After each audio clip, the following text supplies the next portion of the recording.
लाहौर में एक टीचर की अचानक मौत के बाद कोविड-19 वैक्सीन की सिक्योरिटी से मुतल्लिक खदशात और नौजवानों में दिल के दौरों के वाक़यात पर नई बहस चढ़ गई है। ताहम भारत और पाकिस्तान के माहिरीन अमराज क़ल्ब और मुहक्किकीन ने इन दावों को सख्ती से मुस्तरद कर दिया है और इस हवाले से साइंसी शवाहिद की अदम मौजूदगी की निशानदही भी की है।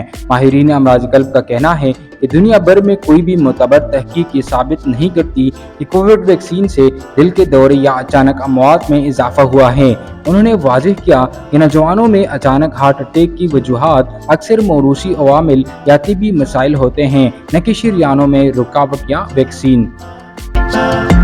माहिरीन अमराज क़ल्ब ने बताया है कि बहुत कम केसेस में दिल के पट्टों की सोजन यानी मायोकार्डाइटिस सामने आई, वो भी सिर्फ नौजवान मर्दों में, और वो मामूली और काबिल इलाज थे। अमरीकी इदारे CDC के मुताबिक 2022 के बाद से वैक्सीन के बायस मायोकार्डाइटिस के खतरे में इजाफा नहीं देखा गया है।